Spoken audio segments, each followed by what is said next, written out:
So I recently had the opportunity to go back home and visit family. I had a great time. We had a family reunion and got to see many of my relatives that I haven't seen in years. Every time I go home, my mom always happens to have something to give to me that was from my childhood. This time it was a cassette tape that I think it was Radio Shack. They carried the realistic low noise 60-minute. Check it out. It's my brother and I singing in Spanish. I think it was 1985. I got back home and thought, let me listen to it. I happen to still have a tape recorder that I used while I was in college. This thing right here, I think it was 1990s is when I used it. Still works. So I thought, hey, let me pop it in the tape recorder and play it and see how it sounds. Well, this is all I heard when I popped it in.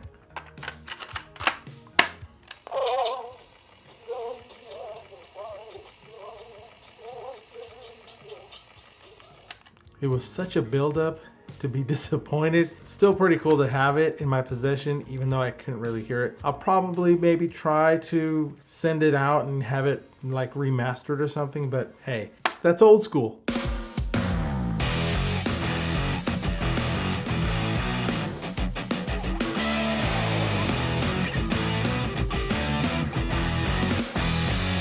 Hey everyone, what's up? Claudio Zavala Jr. I hope you are all doing well. A while back I did a video called the cheapest, bestest, littlest mobile microphone. You can check it out up here. Today I'm going to share with you another microphone that I use often, the Rode VideoMicro. I use this extensively for vlogging, for capturing sound when shooting in remote locations. I'll even use it for interviews and for live streaming. And just FYI, I'm not being paid by Rode to review this mic. This is simply my review, having used the VideoMicro for some time now. Let's go ahead and start and talk about what comes in the box. First off, you get the microphone, which requires no battery. It's powered by the camera or a mobile phone when you plug it in. It also comes with this shock mount right here and this windshield, or sometimes called the dead cat. It also comes with this patch cable to connect to a camera. Now if you want to plug it into an iPhone, you'll need a specific patch cable like this one here. And as always, I'll have the links to all these pieces in the description below.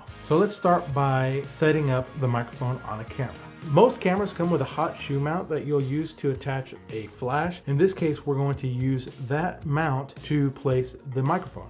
We're going to loosen up the shock mount and then slip it into the slot, and you'll adjust the screw to keep it in place from falling out. The next thing you'll do is plug the patch cable to the back of the microphone and then the other end to the mic jack on the camera. Depending on your camera, you may need to tweak the settings, but in most cases, you just plug it in and it will record. And now you're ready to record some awesome sound along with your video. As I mentioned before, you can use the VideoMicro with a smartphone. You'll just have to use that special patch cable. You'll also need some sort of mobile phone rig so that you can place the shock mount to use with your phone. And depending on what app you use on your mobile phone, you may need to adjust the settings just like you would on a camera. But like I said, most cases, you'll be able to plug it in and it will record just fine. Now let's do several tests of video with the microphone and without it so you can compare. Here's a sample from the camera without the VideoMicro. Testing 1, 2, 3. And here's a video sample from the camera with the VideoMicro. Testing 1, 2, 3. And here's a video sample from my iPhone without the VideoMicro. Testing 1, 2, 3. And here's a sample video from my phone using the VideoMicro. Testing 1, 2, 3. Just so you know, I didn't do any tweaking of audio during those samples, so you can hear the raw sound unedited, so you can compare for yourself. Some of the characteristics that I notice when I'm not using the microphone is there's a lot more echo in the room and there's not a nice tight sound as opposed to when I am using the microphone. Personally, I'm a huge fan of this microphone. It's compact, it's light, you can fit it anywhere in a backpack or in a camera bag. There are no settings for this microphone, just plug in the patch cable, plug it into the camera or phone, and it records sound just as easy as that. Please let me know what you think by adding to the comments below. If you like this video or learn something new, please do give it a thumbs up by clicking on the buttons below. And if you want to connect, please do click on the circle here to subscribe to my channel. And if you want to check out some other videos, check these out. I think you'll like them. And as always, thanks for stopping by. Until next time, peace out.